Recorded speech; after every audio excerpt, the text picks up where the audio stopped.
¿Y sabes por qué se lo pregunto? Porque en la tele, en la noticia, siempre estamos rodeados de gente que habla de derechos humanos, pero en realidad poca gente sabe qué son los derechos humanos. Mucha gente señala la boca con derechos humanos, o hablando de derechos humanos, que sí, que no, para acá y para allá, pero al final nadie aporta exactamente qué son los derechos humanos. Y yo les pregunto a ustedes, ¿alguien sabe qué son los derechos humanos? ¿O quiénes son los derechos humanos? ¿Como la definición? Sí. Se supone que son los derechos que tiene cada persona solamente por el hecho de ser persona. Ya, derechos que tiene cada persona. Por el solo hecho de ser una persona.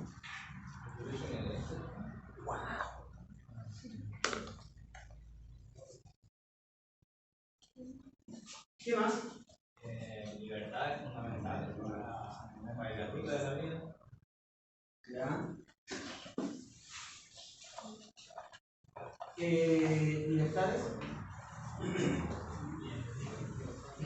¿Qué más? Derecho a igualdad. ¿Ah? Derecho a igualdad. ¿Qué son los derechos humanos? Son normas. ¿Son normas? Que recogen la dignidad de la persona. Wikipedia. ¿Ya? ¿Son normas? ¿Qué son los derechos humanos?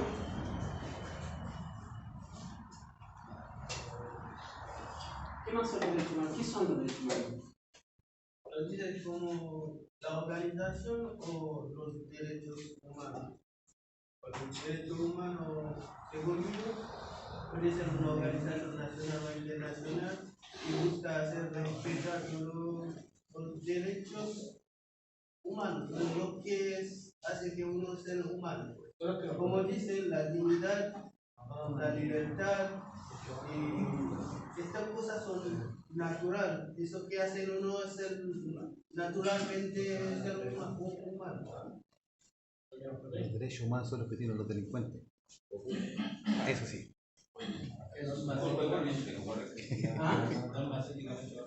Claro. Solamente lo tienen los delincuentes. Sí, tienen, pues. Todos, para ser naturalmente seres humanos, Todas las personas por el hecho de ser personas tienen derechos humanos. Los derechos humanos, más que normas, tienen que ver con principios. Sí, claro, son derechos y deberes. De hecho, cada derecho está asociado a un deber, ¿no es cierto? De manera normativa. Pero básicamente son principios, es decir, algo que está inherente en la naturaleza humana. Esa es la clave. Lo tiene toda persona por el solo hecho de ser persona. O sea, voy a decir una pequeña observación. A nadie se le dan los derechos humanos, a nadie se le quitan los derechos humanos, nadie se las gana, nadie se las... De hecho, nadie pierde sus derechos humanos. Nadie los pierde. La dignidad la puede perder. Tampoco se pierde la dignidad. Indigno. Los derechos humanos... Eso es indigno. Los derechos humanos, la dignidad se pierde, ¿no? No. ¿Por qué no? Inherente a la persona. Por eso te decía que los derechos humanos reconocen y protegen la dignidad de las personas. Y la libertad también. Sí, falta un derecho fundamental como eje de los derechos humanos. Los derechos humanos no se ganan, no se pierden, no se aprenden, no se quitan, se vulneran. Ojo en este detalle. No se pierde la dignidad, nunca se pierde la dignidad. La dignidad a lo mejor no se practica, como el respeto, ¿no es cierto? Yo a lo mejor puedo faltarte el respeto o puedo no estar a la altura de mi dignidad, pero no por eso pierdo mi dignidad. La dignidad se pierde. Es el valor de la persona por el solo hecho de ser persona. Ahora, ojo en este detalle. ¿Por qué le explicaba este tema puntual? Porque por lo que voy a estar entendiendo bien el concepto, pero quiero que los que la vez están un poco confundidos o no quieren hablar mucho, quiero que todos distingamos entre los derechos humanos o los derechos fundamentales de eventualmente los derechos sociales y los derechos individuales.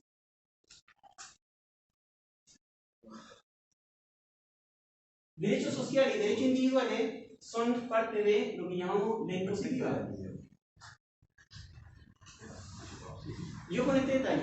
Derechos sociales y derechos individuales son parte de la ley positiva, es decir, cada país tiene sus propios derechos sociales y sus propios derechos individuales. Hay países donde eventualmente la mujer está prohibido. Voy a poner un ejemplo real. Hace poco tiempo atrás, en Irán, se le mató a piedrazos a una mujer por no andar con el pelo propio de la mujer. Por quitarse el pelo, ese velo que usan, hajib que se llama, por quitarse ese velo, la mujer fue condenada por la ley, por esa ley positiva, a morir a piedrazo. Pero la pregunta es, ¿por qué un país condene a alguien a morir a piedrazo? ¿Está bien? Para ellos sí. Para ellos sí. Porque la ley positiva es subjetiva. Sí. Es decir, depende de cada cultura, depende de cada país. Pero los derechos humanos son objetivos. Viene siendo como la moral. Claro, viene siendo como la moral y viene siendo como lo ético, ¿no es cierto? Porque los derechos humanos son objetivos, son para todos los seres humanos por igual.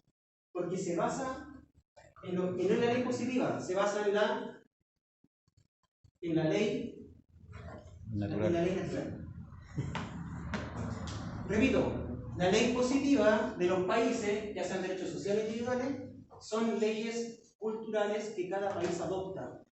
Los derechos sociales en Chile no son los mismos derechos sociales que en Dinamarca, o Noruega, o Francia, o el Congo, o Siria, o Yemen, o Afganistán, o Tailandia.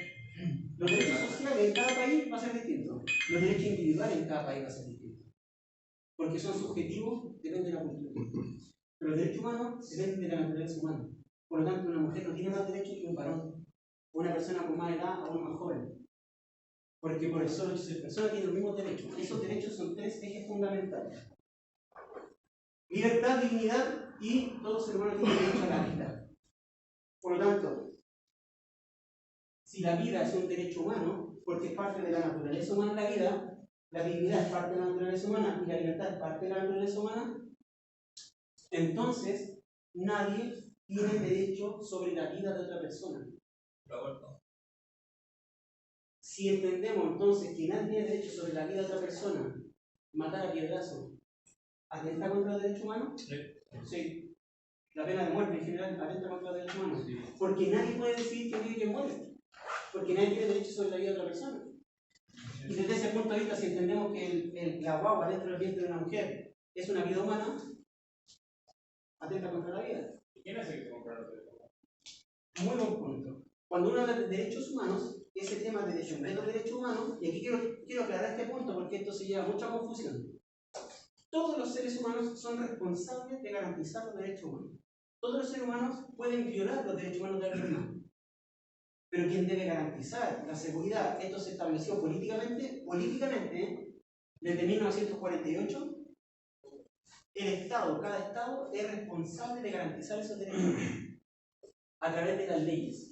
Entonces, una ley va a ser buena en la medida que esté orientada a los derechos humanos.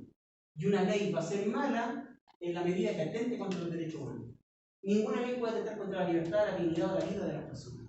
Porque es atentar contra los derechos humanos que son objetivos. Entonces el Estado es responsable de garantizar esos derechos. Pero todos somos responsables. Lo voy a decir en palabras más simples. En una casa, todos somos responsables de cuidarnos y respetarnos. Pero tal vez los papás de la casa o los adultos de la casa son responsables de tutelar que los niños aprendan a respetarse y a cuidarse. Por lo tanto, que un adulto agreda a un niño es más grave que un hermano agreda a su hermano.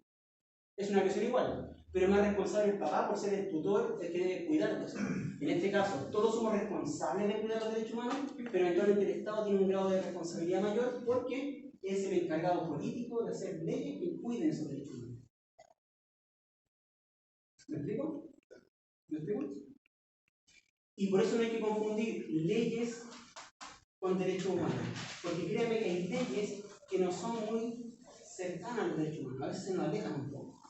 Hay leyes malas que atentan contra la libertad de las personas, que son humillantes o que son eventualmente atentan contra la vida y la integridad. ¿Cómo va, perdón? ¿Ah? ¿Cómo va? ¿Cómo el derecho al aborto? ¿Está a favor o no? Éticamente ninguna persona es dueña de la vida de otra persona. Mientras se entienda que la vida dentro de la misma madre es una vida humana, nadie puede matarla. Y por lo tanto, éticamente nadie puede estar a favor del aborto. Ahora la controversia es desde cuándo comienza a ser vida. Ese ahí es el tema. Ese es el debate. El debate no es si el aborto es malo, es un asesinato. La pregunta es desde cuándo comienza la vida humana. Y ese es otro debate ético para definir cuándo es vida. Pero desde que es vida, ese ser tiene derecho a vida. Supuestamente dicen que al momento de tener una carga Genética. ya es vida. Te pongo un dato más país. Todos ustedes, todos nosotros, desde la semana 8 o 10 más o menos, desarrollamos todas las neuronas que vamos a tener el resto de la vida. De la semana 8 a 10, todas las neuronas que vamos a tener el resto de la vida. Después, lo que se llama vienen podas neuronales, a los 3 años, a los 10, a los 12 más o menos, y cada trago que se toman, lo único que hacen es matar neuronas, pero todas las neuronas que tenemos se produjeron entre la 8ª y la 10ª semana de gestación. Yo no sé si eso es suficiente para garantizar definir esa como vida humana. No soy médico, pero es un debate que hay que dar. Eventualmente esa guagua, esa criatura, si lo quieres ver así, ese embrión ya tiene un código genético propio. Entonces el resto es solamente desarrollo. Y por eso no es más ser humano una guagua que un anciano. Es solamente una etapa de desarrollo. Una guagua en el vientre de la mujer y un anciano es solamente una etapa de la vida. No es más vida que la otra. Sigue siendo vida. ¿Me explico? El debate ético es cuándo comienza la vida. Pero el aborto, por definición, si entendemos que es una vida humana, es un asesinato y atenta contra los derechos humanos. ¿Y ese del otro lado la eutanasia? Y exacto. Y contra la eutanasia lo mismo. Mira, es más, te pongo un ejemplo más todavía. Y si alguien lo quiere buscar ahora, lo puede buscar. Todo médico, ¿no? todo, en cualquier universidad, laica, creyente, no importa. Todo médico, cuando se titula, hace un juramento que se llama juramento hipocrático. Búsquenlo. Juramento hipocrático. En una parte dice el juramento hipocrático. Yo cuidaré la vida, aunque el paciente me pida morir o me pida algo que atente contra mi vida, yo no se lo prestaré, no le ayudaré o no facilitaré que una persona muera o sea agredida. Porque mi deber como médico es salvar vidas. Y eso lo juran todos los médicos. Si un médico asiste a otra persona para morir, está atentando contra el juramento que él mismo hizo para titularse médico. Todos lo hicieron. Como el caso que puso el año pasado. Búsquenlo. Juramento hipocrático, si lo quieren buscar. Bueno, profesor, ¿y qué pasa con esos bebés que ponen en riesgo la vida de la madre y tienen que simplemente asesinarle igual? Sí. En ética se llama principio del doble efecto. ¿Qué significa eso? Que si en una circunstancia extrema, tanto la madre como el hijo van a morir, porque ponen en riesgo la vida de la madre también, y eventualmente los dos van a morir, si muere la madre, muere el hijo también, lo que hace el médico es, sabiendo que los dos van a morir, elegir el bien mayor. Y el bien mayor siempre hace la vida de la madre y la de ese.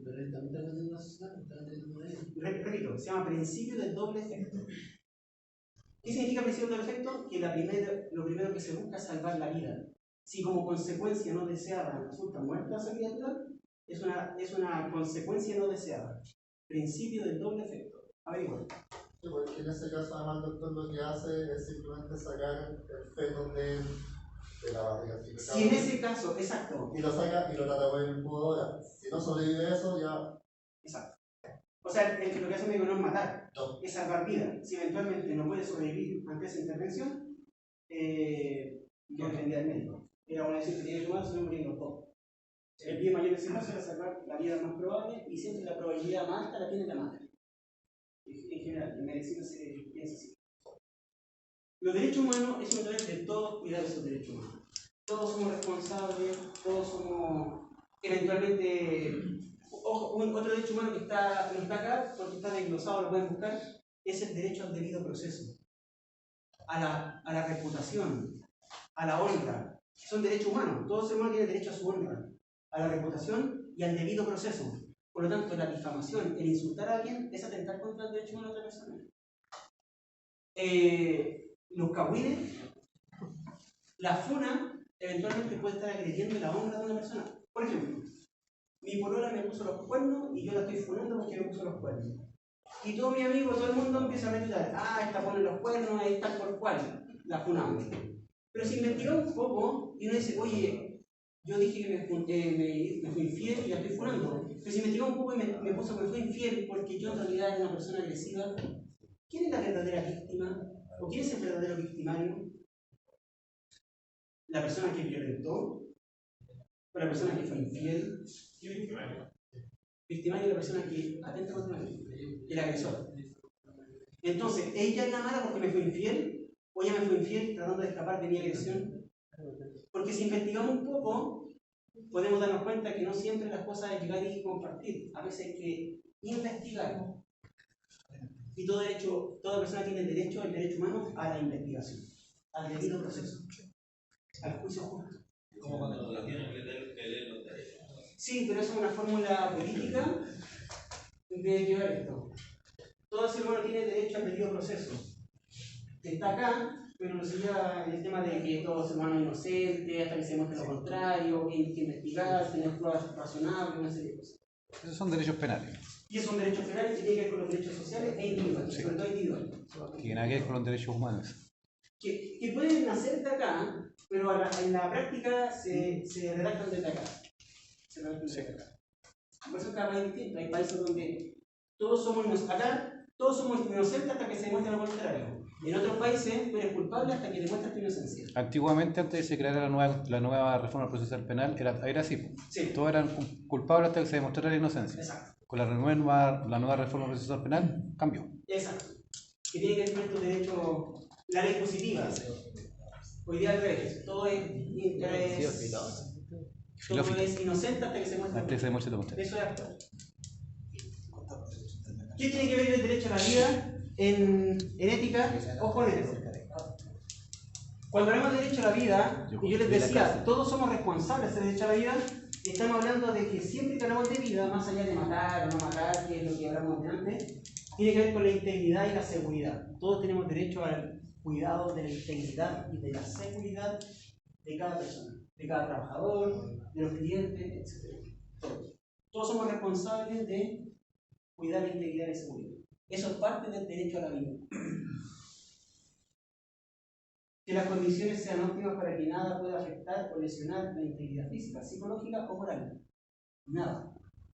Por lo tanto, las leyes laborales no están hechas solamente como capricho político, sino que tienen que estar hechas desde la práctica. Si una ley laboral es un capricho político y no cuida los derechos humanos, eventualmente no mala ley.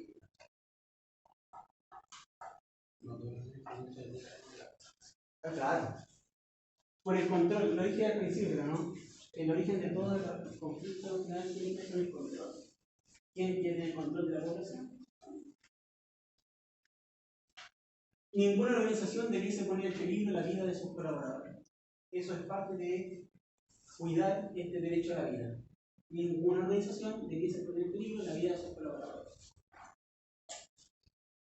Repito, los derechos humanos son supranacionales. Supranacionales. No tiene que ver con como decía, no tiene que ver con una organización política que diga personas. Tiene que ver con una naturaleza humana. Y esta naturaleza humana, antes de que se redactaran los derechos humanos en 1948, esto ya lo venían hablando los filósofos hace 2500 años. Creo que lo vimos en antropología en el año 573, lo dijo Boecio. O sea, esto ya se venía hablando. Boecio lo dijo. Si alguien tiene duda, anoten. Clase 9 de Fundamento de Antropología. Reza la biología. Boecio, con Velarde. Esta es la biología. Boecio venía hablando de los derechos humanos hace 1500 años atrás. Porque en el fondo no es una cuestión inventada de la política, es una comprensión filosófica del ser humano. Entender el valor del ser humano, sus características racionales y su naturaleza de vida por existencia. Estas son cosas más que naturales. Por lo tanto, siempre debemos orientar nuestras prácticas laborales desde, en más, si una ley, y esto dice la ética, y voy a agregar un dato más a lo que voy a decir ahora. Si una ley me obliga a hacer algo que está contra mi conciencia, si una ley me obliga a hacer algo que yo sé que está mal, que es riesgoso, tengo el derecho a negarme a hacerlo. Porque no siempre las leyes son buenas. ¿Han escuchado hablar que ahora en agosto empieza a regir la ley de acoso? ¿Me han escuchado, no? Ley de acoso, 18 artículos. ¿Lo leyeron? ¿A ver lo que dice? ¿A rápida? ¿Alguien lo leyó, no? Primero de agosto entra en vigencia la ley de acoso. ¿Qué cosa regula la ley de acoso? La ley de acoso, voy a nombrarla rápidamente, regula varias cosas. Primero, uno de los artículos que me acuerdo dice: ningún trabajador puede ser separado de sus compañeros o de su lugar de trabajo. Ningún trabajador puede ser separado de su lugar de trabajo o de sus compañeros. Aislado, nadie. Ningún trabajador puede ser relegado a funciones humillantes o inferiores al cargo que desempeña. Ningún trabajador puede ser esto ya no solamente contesta al grupo de trabajo, sino que va más allá. ¿Han escuchado esa frase? El cliente siempre tiene la razón. ¿Han escuchado? Ya, esta ley mata esa idea. Mata esa idea. Ningún trabajador puede ser agredido, insultado, menoscabado en su integridad, ni por compañero, ni por su jefatura, ni por un cliente. Si un cliente le falta el respeto a un trabajador, a un profesional, se pueden querellar. Y con esta ley van a ganar. Cuando antes el cliente insultaba y me decía, oye, no puedo hacer nada. Y el jefe le decía, pero arregla, es igual, el cliente siempre tiene razón, arréglasela. Pero el jefe me insultó, no te metáis en cacho. Arregla el problema, soluciona. Ahora no, ahora si hay un insulto por medio, ustedes pueden eventualmente querellarse contra un cliente. Y si ustedes son clientes, tengan cuidado, porque se pueden querellar contra ustedes por insultar a un trabajador. Eso lo protege la nueva ley de acoso. Revisen, son 18 artículos. Profesor, esa ley como que separó lo que es acoso con acoso sexual, como que separó mucho la... Porque ahora es acoso laboral. Es acoso laboral, es que no me la próxima clase es acoso laboral. Pero... Y el acoso sexual también, vamos a distinguir. Sí, pero lo separó ahora. Es que esta nueva ley como que mezcla algunas cosas.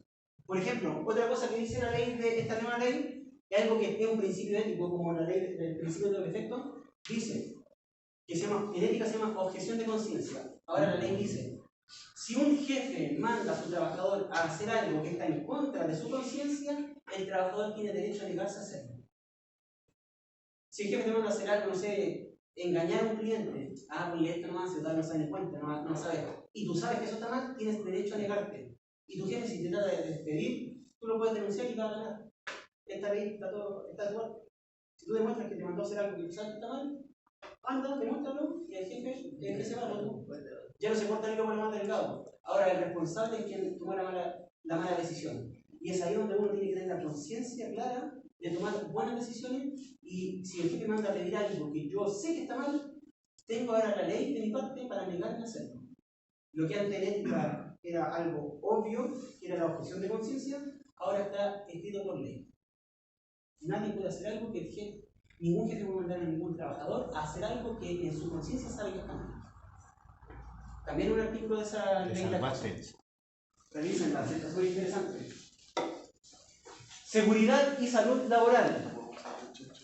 Cuando hablamos de seguridad y de salud laboral, cuando hablamos de seguridad entendemos condiciones seguras de trabajo. Para, deja aquí igual. ¿Hay alguna pregunta o duda en este momento? No. Aunque un trabajador quiera trabajar 15 horas diarias, no puede. Hasta 10. A la lucha. ¿Cuánto después corta el máximo?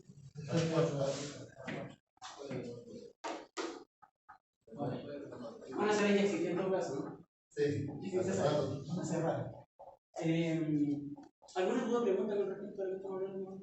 ¿A seguridad o al derecho humano incluso? Esos horarios que dice usted, ¿eso se aplican solamente a las personas civiles? Porque si usted se refiere, por ejemplo, a las personas de los empleados públicos, me refiero, por ejemplo, a carabineros, trabaja 24 horas. Se pasa todo como nada. No, son los turnos de 24 horas. No, pero sí, pero son turnos especiales. Es que por eso te digo, no se dejan guiar por ese tipo de reglamentos. Claro, es verdad. Sí. Mira, hay distintos tipos de reglamentos en la ley laboral. Eso aplica más que nada a las típicas jornadas de 45 horas semanales. pero eventualmente hay jornadas que están reglamentadas por turno, donde Sí. están, por ejemplo, 7x7 o 7x4. Ahí en el fondo, ¿cuántos días de trabajo, cuántos días se descansan? ¿No es cierto? Y eso ya cambia, o también cambia para temas de nochero, o rondines, o personas con otro tipo de funciones, porque tienen otro tipo de reglamento. O las personas administrativas que están bajo el artículo 22, también cambia, el articulado aplica solamente a las personas con una reglamentación de jornada laboral de 45 horas, donde se distribuye básicamente en el 6x1. Es decir, todo trabajador tiene derecho al menos 2 domingos libres al mes por ley. Y ese por uno puede ser 6 días laborales, un domingo se descansa, o eventualmente trabajar un domingo y se descansa un miércoles, pero dentro de esa jornada siempre tiene que ser al menos 2 domingos al mes. Eso dice la ley, repito. Cuando es 6 por 1, en relación de 45 horas laborales, tú puedes tener trabajo de lunes a sábado, trabajar un domingo, de lunes a sábado, descansar el domingo, después trabajar de lunes a miércoles, descansar el jueves, después trabajar todos los días hasta el domingo y descansar el lunes. Pero siempre que se haga esa distribución, tiene que haber 2 domingos libres al mes. Eso dice la ley. Para los trabajos de 45 horas, 6 por 1. Esto es ley laboral. Pero más allá de eso, y me gusta ese punto de meterlo en las leyes, porque uno dice en Chile existe la pena de muerte, ¿no? No, no existía. ¿Existe la pena de muerte? No, ahora no. Sí, existe. Pero la prisión. Sí, pues, el presidente. No. La pena de muerte todavía está vigente, comillas, en la ley marcial. Ah, sí. La ley marcial. Ah, Cuando sí. estamos en tiempos de guerra, Sí, sí. eventualmente que dice la ley marcial, el derecho militar chileno dice que si en tiempos de guerra alguien eventualmente traiciona la patria, puede ser condenado a pena de muerte. A eso es lo que yo voy. Por ejemplo, todos los estamentos públicos tienen otro tipo de leyes. Otro tipo de ley, sí. Como por ejemplo los militares, ¿no es cierto? Sí. La ley marcial que rige sobre ellos también. O lo que pasa también con los sacerdotes, el derecho canónico. O sea, depende del servicio que realizan, tienen distintas leyes que los rigen también. Por lo mismo, ahí no se ven los derechos humanos. Es que son culturales. Insisto. Por ejemplo. Vienen siendo como leyes positivas dentro del. Exacto, Sí. son leyes positivas dentro de esa cultura. Claro. Por ejemplo, ¿se acuerdan del caso Caradima? Sí. El derecho canónico no tiene contemplado cárceles porque la Iglesia Católica no tiene cárceles. Entonces, ¿qué hizo la Iglesia Católica? Desde el derecho canónico le quitó el estado clerical, lo rebajó incluso a tener contacto con personas y lo aisló de la sociedad en un convento, lo aisló. Y mientras la Iglesia Católica desde el derecho canónico lo aísla y lo condena en la pena máxima, la justicia civil dijo la pedofilia ya prescribió, porque después de 7 años prescribe. Entonces Caradima no es culpable porque la pedofilia a los 7 años prescribe. Se salvó de la cárcel. Y uno dice, ¿es justo que un pedófilo salve solamente porque pasaron 7 años? No debería ser así. Pero lamentablemente esta ley positiva hay que arreglarla. Porque Claro. un pedófilo tiene que pagar, no importa si han pasado 7, 8 o 20 años, tiene que pagar igual. O sea, creo que así deben hacer, asumir sus consecuencias. Eso tiene que ver con el derecho humano, hacernos cargo de la dignidad de las personas, en este caso, o la vida, que es una asunto. Ya, seguridad, salud laboral, tiene que ver con que seguridad la entendemos como condiciones seguras de trabajo mediante la prevención de riesgo. Seguridad tiene que ver con condiciones seguras de trabajo mediante la prevención de riesgo. Y prevenir los riesgos no son solamente responsabilidad del prevencionista, sino que cada trabajador es responsable de la seguridad. Un trabajador es responsable de tener su equipo, su herramienta en buenas condiciones. En el área de la construcción, la ACH o la Mutual le hace talleres de prevención y seguro, ¿no? Sí, se puede pedir a la. ¿Tienen talleres para el área de construcción? Se piden y se hace. ¿Sí? ¿Pero qué hace, por ejemplo, Chiquillo, en construcción? ¿Qué hace la ACH con la Mutual? No, uno, de hecho, a ver, en construcción, ellos van de partida, hacen toda la revisión. Ah, ya. Ellos hacen la revisión. Ellos hacen la revisión. Y después hacen talleres como para. De hecho, la ACH va a hacer revisiones a los condominios y que están las cosas bien claras. Pero que mientras están en obra, ¿no? Sí, bueno, ellos revisan que estén todas las cosas y uno les puede solicitar normalmente estos letreritos que dicen te lo entregan y uno puede solicitar charlas. Ya. Pero fíjense, esas charlas que hace la ACH en la Mutual son sugerencias muchas veces, observaciones, pero donde cada trabajador es responsable de su espacio de trabajo también. Yo me acuerdo cuando yo trabajaba en otro trabajo, nos hacían charla y básicamente despejar el tema de los cables, tener vías de acceso limpias, prosperita, evitar posturas incorrectas, temas de tendinitis, de postura de espalda, de pausa activa. ¿Ah? Enfermedad profesional, claro. ¿Cómo evitar también? Y eso es importante, y por ahí hay que llegar. No, hay que llegar. Porque hay enfermedades que tienen que ver con enfermedades profesionales. La salud laboral o ocupacional implica mantener el bienestar interdisciplinario. Un trabajador que haga mal su trabajo afecta a otro trabajador. Que no te manden las planillas de Cash Central impacta en que un trabajador pueda hacer mal su trabajo. O sea mal evaluado. O sea mal evaluado. Cuando en el fondo no es culpa, responsabilidad de ese profesor, sino que eventualmente alguien más hizo mal su trabajo y repercute en la mala gestión del profesor. O del trabajo que sea, no sé, es como ejemplo. Es un ejemplo nomás. Pero pasa cualquier trabajo, básicamente. Obligación del empleador o empresa tiene que ver con que tiene que velar por esa seguridad y por esa salud entre sus colaboradores. Así como el Estado, yo les decía antes, el Estado es el responsable que a través de sus leyes cuide estos derechos humanos, es el tutor, el garante de estos derechos humanos a través de sus leyes. En el caso de la empresa, es el dueño de la empresa, es la empresa la que tiene que garantizar que los trabajadores tengan seguridad y salud laboral.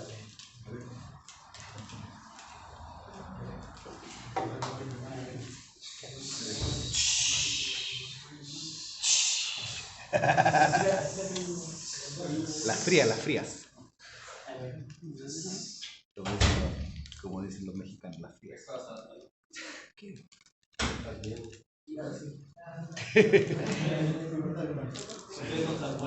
¿No? ¿Qué son? ¿Palitos de chocolate? No, gracias. Ya.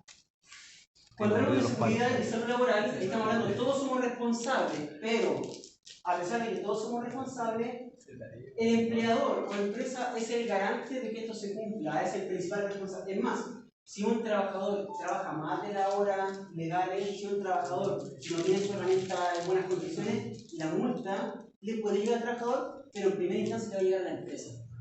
Y ojo, que de repente horas extras que están fuera de la ley son multas más o menos caras. Yo me acuerdo en mi época, una multa podría estar perfectamente entre las 240 o 250 lucas por trabajador. Una cosa simple, ahora el primero no se puede trabajar. Claro, tienes que denunciar. ¿Qué renunciar? ¿Escuchaste? Igual los que van a trabajar ese día, no, avancemos. Exacto. Llegan allá, la multa de la empresa.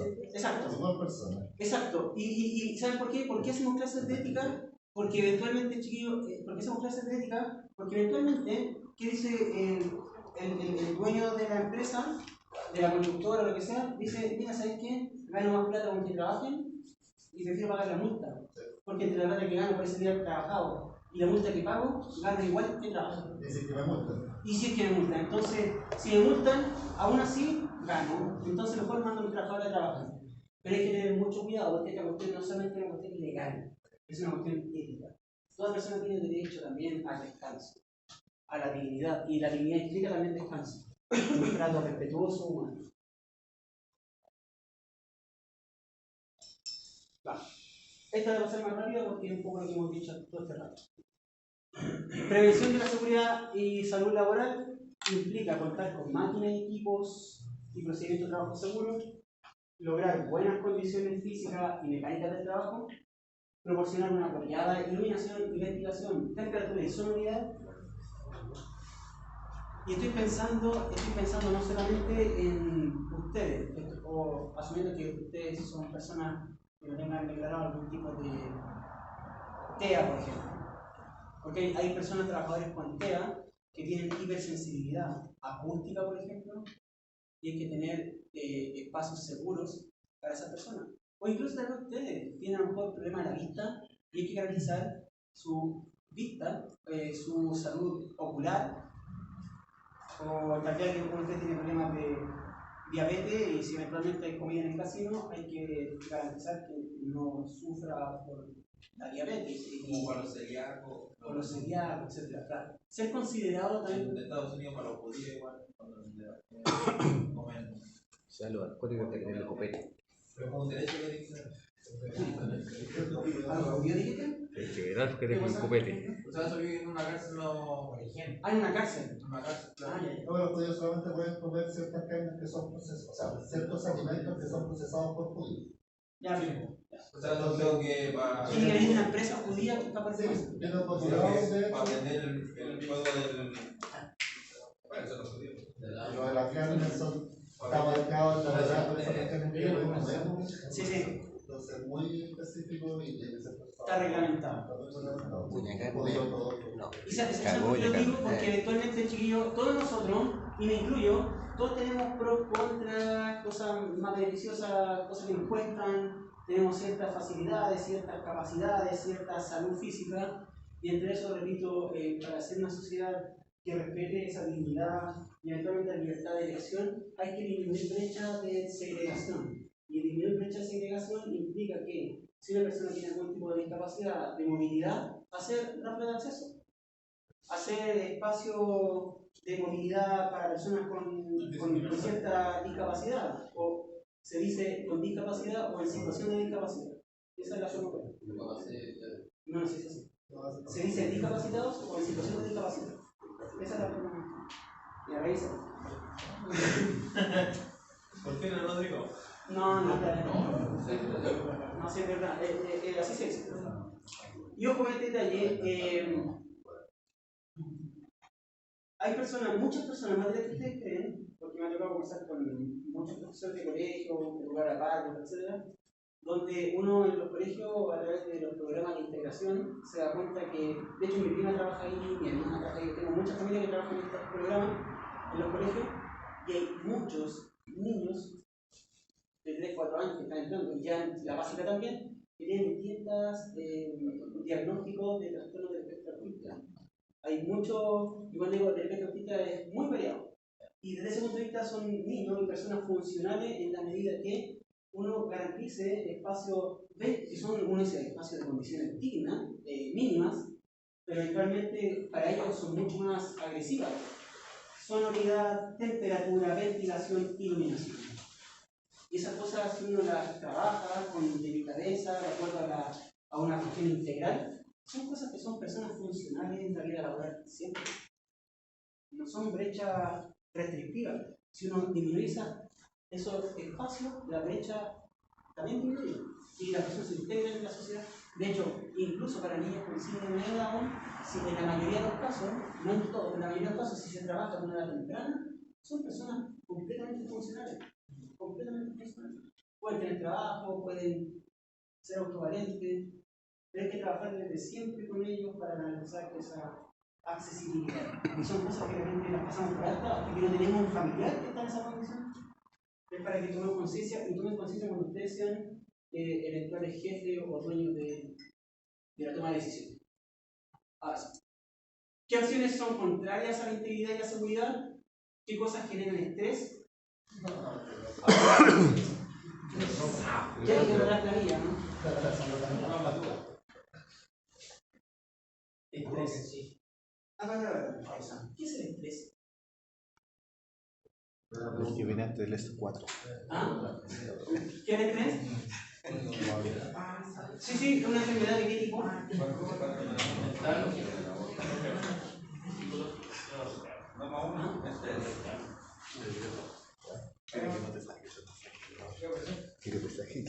Después me ayudan con la ropa.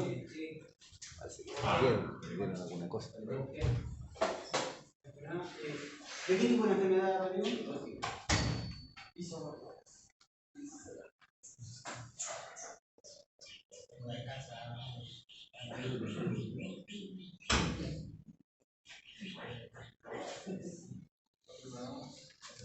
Es una enfermedad tipo psicológica y tipo física. ¿Qué es el estrés? El estrés tiene que ver con sobrecarga.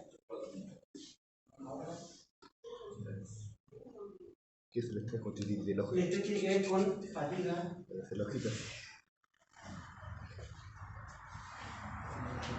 el estrés tiene que ver con. Mira, estoy pensando en un partido de fútbol. Se han fijado diariamente en un partido de fútbol, los trabajadores, los futbolistas se acalambran. ¿Se han dado cuenta que a veces se acalambran? ¿Por qué se acalambran los futbolistas? Porque se sobreexige físicamente. Pero, chillo, ¿qué cosa? Ahí con fútbol con cerca de los chicos. Les pregunto, a la pregunta del fútbol, si usted, director técnico, ven que un futbolista suyo está acalambrado, ¿qué harían ustedes como director técnico? Sacarlo. Y si usted, depende de qué. Ah, sí, Messi, uno dice sacarlo, ya, pero si es Messi y tiene un partido en 3 días más, o sea que si no se exige los mismos partidos, ¿qué harían? Ya le ponemos los parches nomás. Pausa. Si usted le dicen al futbolista, ¿qué le va a hacer el futbolista? ¿Decir sí, sáquenme nomás? ¿Y qué pasa? ¿Qué tiene que hacer el director técnico? ¿Ah? Y el futbolista quiere salir de la cancha, ¿no? Pero ¿va a querer salir? El estrés tiene que ver con la capacidad que tenemos de comprender nuestras propias capacidades para no enfermarnos ni psicológica ni físicamente, para no sobrecargarnos, para no tener fatiga mental o física. Eso es el estrés, es llevar nuestras capacidades al límite donde empiezan a enfermarnos, donde nos hacemos de mucha pega y muchas responsabilidades y eventualmente nos empieza a afectar. El estrés tiene que ver con la salud laboral porque contempla factores de tipo físico, psicológico y social. Me faltó llegar a ese nivel.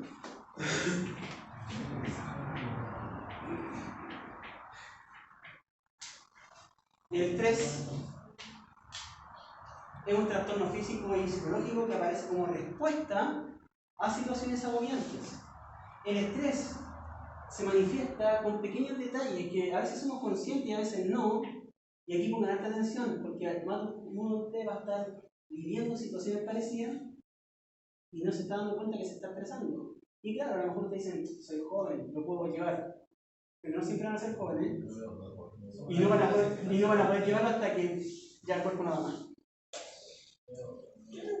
¿Qué factores son causas de estrés o qué cosas son síntomas de estrés? Sobrecarga. Dolor de cabeza, cuando duele el estómago, el tic en el ojo, dolores de espalda, contracturas musculares. ¿Ah? ¿Qué?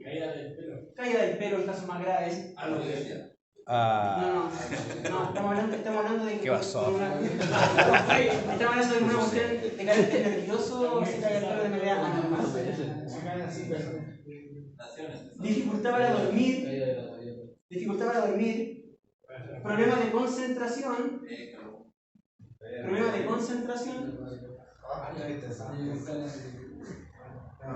cambios de ánimo, baja motivación. ¿Han escuchado el concepto procrastinar? ¿Procrastinar? ¿No? ¿Cómo dijo? ¿Procrastinar? Ah, sí. ¿Qué es la procrastinación? Es como no hacer las cosas, sino que seguir, es como seguir. Pongan atención para que los que no saben pongan atención. Dale, por favor. Es como no hacer las cosas, como mantenerse excusándose para no hacer algo. Claro, excusarse para no hacer algo. ¿Qué más? Lo van dejando para mañana. Dejar para mañana. Mañana alcanzo sueldo. La procrastinación tiene que ver con postergar los deberes ante una condición que parece más interesante, pero no lo es. Repito, postergar los deberes, eso es procrastinar, postergar deberes ante cosas que no son relevantes, pero son entretenidas, pero postergo deberes porque como que no me da, no da la gana. No, si no tiene ganas. ¿Cómo se le dice a una persona que hace? Procrastinador. Procrastinador crónico. Pausa. Quiero crear un para allá voy, eso quiero explicar, pero creo que es. Oye, después vienen las causas de esto. Ya, hay un colado.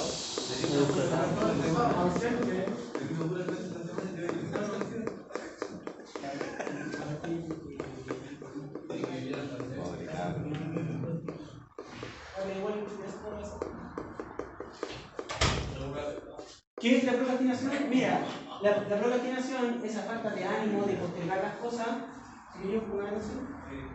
¿qué es esa falta de ánimo? ¿A qué se debe?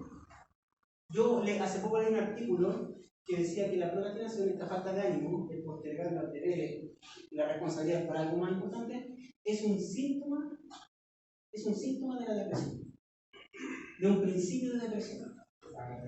Las personas que no saben hacerse cargo de sus problemas, que postergan las responsabilidades, que postergan los deberes, son personas que están entrando en un cuadro depresivo, o eventualmente puede ser un cuadro incluso de estrés, pero finalmente un cuadro depresivo.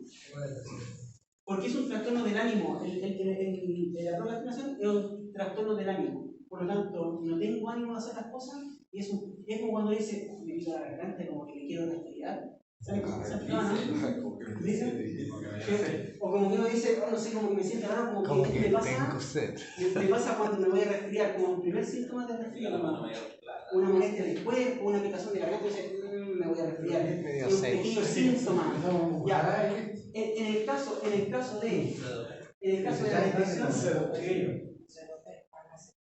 de la depresión, la procrastinación puede ser un síntoma de depresión.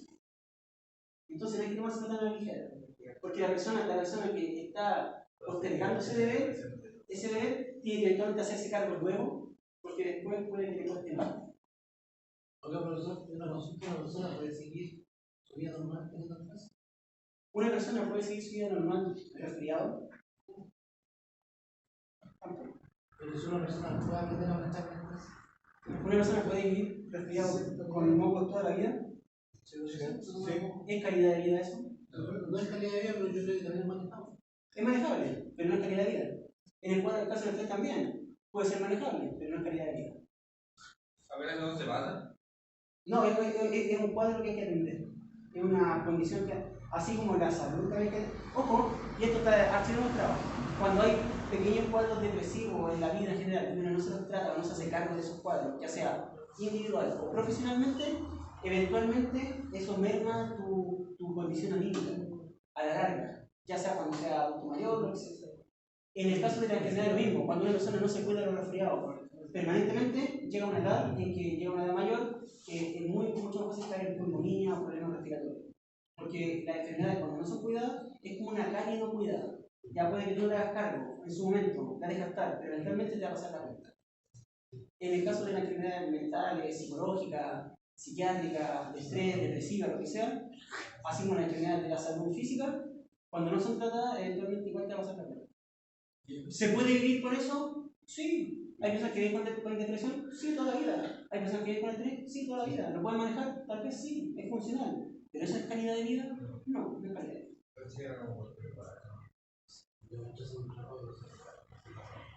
No, sí, vuelvo a repetir. Si uno puede. Mira, chiquillo, yo mismo he tenido 4 años seguidos cuadros de estrés. Tuve hace un año atrás, 4 años seguidos cuadros de estrés.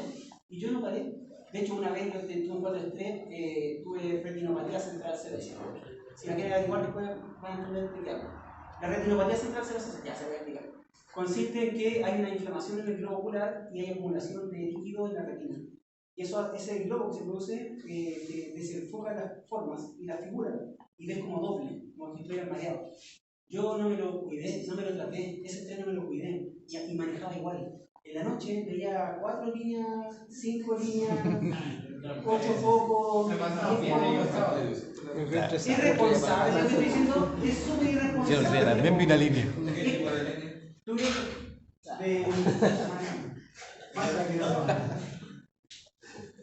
¿Es seguro lo que dice? No, es súper inseguro. ¿Es responsable? Es súper irresponsable. ¿Es correcto? Súper incorrecto. Pero yo me sentía joven, lo pude sobrellevar, no dejé de trabajar. ¿Hice bien? No, no hice bien, porque tenía derecho a tener licencia, descansar, tratarme. Seguí trabajando. Profesor, ¿Sabes cuánto me demoró el cuadro de estrés? 6 meses. Pero tuve 6 meses trabajando. Lo que pasa es que hay gente que no tiene el tiempo de hacer ese tipo de cosas. Yo pensaba lo mismo, me duró 6 meses el cuadro de estrés. 6 meses. 6 meses viendo así. Ya, avancemos, una más. Y creo que esta es la última. ¿Cuáles son las causas del estrés? Generalmente, ¿cuáles son las causas del estrés? Hay 3 grandes factores que... Antes, cosas más laborales que personales. Porque puede ser frustraciones, pero son cosas más personales. En aspectos laborales, El estrés se produce por deficiencia organizativa, es decir, trabajo donde hay sobrecarga laboral, donde hay trabajo de tareas desorganizadas, mal planificadas, mal diseñadas, mal estructuradas. Rigidez excesiva de los procedimientos. Si no está en la planilla, no pongan la duda en el sistema. Rigidez excesiva. ¿Por qué parece que la realidad? Es mera coincidencia. Deficiencia organizativa. Eso estresa. No tener la herramienta de tiempo, no tener un trabajo organizado, planificado, estresa. Sobrecarga, trabajo de tareas desorganizadas, rigidez excesiva de los procedimientos. Segundo factor, tratos desconsiderados. Excesivo autoritarismo de los jefes, falta de concentración hacia las personas. El jefe que te dice es que yo si lo ordeno trabaja mejor, es mentira.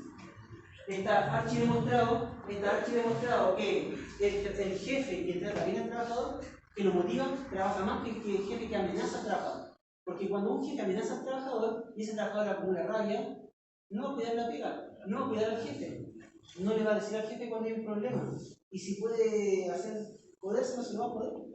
A veces ese trabajador es eficaz, pero no eficiente. Hace lo que le pide, pero. Porque no le interesa mejorar. En cambio, un trabajador que es motivado, que el jefe lo motiva, que lo cuida, que lo respeta, que lo trata bien, aparte de trabajar, te va a cuidar la pega. Le va a cuidar la pega al jefe. Pero el que no trata bien, el jefe que trata mal a su trabajador, ese trabajador no tiene por qué cuidar. Factores de entorno. La mala convivencia, entorno físico desagradable, ruidoso, oscuro, molesto, fríos, húmedos. Uno va a Santiago una hora, por ejemplo, y después de Santiago, todo eso. Dicen que se llama la migraña del campesino. Sí. La migraña del campesino tiene que ver con estos factores de entorno. Es decir, entorno físico desagradable, lugares ruidosos. Yo, cuando era chico, no sé si ustedes conocen Constitución. ¿Conocen Constitución? Constitución es una ciudad chiquitita, a la costa de Talca. Y al igual que era chico, en los 90 vivía ahí 2 años y mi familia toda de Santiago. Yo, cuando viajaba a Santiago a ver a mi familia, me bajaba del bus y se me metía el olor a smog. Se sentía el humo, me picaba la nariz, los ojos, me engalinaba. O sea, de hecho, ya estando en San Bernardo ya sentí el humo. Yo tengo la aparición en los 90, hace muchos años atrás. Hace muchos años atrás. Esa migraña del campesino tiene que ver con estrés por factores del entorno físico desagradable y lugares ruidosos. Nadie puede estar de manera sana mentalmente en un lugar donde hay ruido cada rato, hay incomodidad física. O sea, de hecho, las personas que viven en Santiago, que me llaman al sur, están trabajando una semana y se enferman o ya pasan. De manera tan acelerada que es distinto. La vida pasada, por ejemplo, cuando yo no falta el año, trabajé una vez 3 ingenieros forestales y uno me lo perdía. ¿Está bien? ¿Se empezaron? Colapsarse. A ver, para terminar, con esta PPT voy a terminar, porque fíjense la PPT. ¿Cómo prevenir el estrés? Voy a dejar puesta la PPT para que anoten si quieren anotar, porque después vamos a hablar de acoso, pero eso va a ser la próxima semana. ¿Ya? Vamos a hablar de acoso la próxima semana. ¿Cómo prevenir el estrés? Esto parece que te orgullo, si no entiendes esto, se previene el estrés haciendo lo correcto a esto y esta. Es decir, asignar trabajo adecuado. Darle trabajo al que tiene las capacidades y las competencias. Así se evita el estrés. Porque si le damos trabajo a alguien que no tiene las competencias, no va a hacer la pega, la va a hacer mal, te va a estresar. Organizar tareas de la mejor forma posible para evitar apoyos. Planificar. Un profesional sabe planificar. Y la planificación siempre es una capacidad de prever el paso a paso, entendiendo cómo funcionan las cosas. Planificar bien. Crear ambiente agradable y alegre. espacios de respeto, espacios de sana convivencia. Una cosa que digo más adelante, pero la voy a decir ahora. La empresa no es una familia. La empresa es un lugar de trabajo. Mi jefe no es mi papá, mi compañera no es mi esposa o mi polola, mi amigo no es mi compañero, no es mi compadre, o mi amigo es mi colega. En la empresa no vamos a ser familia, en la empresa vamos a trabajar. Cuando uno está en la obra está trabajando y tiene que respetar el contrato. Aunque uno tenga incluso vínculos familiares con algún trabajador, en la empresa no se va a hacer relaciones sociales familiares, sino que se va a trabajar. Y en ese rol, cada persona tiene un puesto y una responsabilidad concreta, que la dice el mismo contrato de trabajo y la responsabilidad que eso implica. Fomentar espacios de sinceridad y confianza, lo que les decía delante. Cuando tú no eres sincero y confiable con tus trabajadores no van a ser contigo y te van a traicionar. O te van a ocultar información. Pero si uno les genera confianza y sinceridad, los trabajadores también van a devolver esa confianza y sinceridad. Y te van a hacer cuando algo está mal y te van a cuidar la pena. Pero si tú no los cuidas con confianza y sinceridad, no van a tener escrúpulos en pegar la puñalada con la espalda. Y pausa activa, y no voy a decir la palabra siguiente porque la pausa activa puede ser de muchas maneras. Yo no soy un deportista, pero la pausa activa, parar, elongar, y eventualmente respirar profundo. ¿Ah? ¿Sí? ¿Qué hace la pausa activa, Rodrigo? ¿Cómo bien? ¿Pero qué has pensado hacer? Una pausa activa, una piscola. La pausa activa va a depender mucho del trabajo puntual que se haga. Una pausa activa súper importante para que la averigüen los que quieren hacer pausa activa es averigüenlo, porque yo no soy experto en esto, pero averigüenlo. Una pausa activa interesante es darse un momento para control de respiración. Cuando tú aprendes a controlar la respiración, el cuerpo se regula. Pero cada trabajo tiene su distinto ritmo respiratorio. Averigüenlo. La respiración permite equilibrar el cuerpo, las pulsaciones sanguíneas, el estrés muscular, una serie de cosas. Sí, hay distintos tipos de respiración y eso ayuda para mejorar la pausa. Ya, eso. Paso ahí estamos.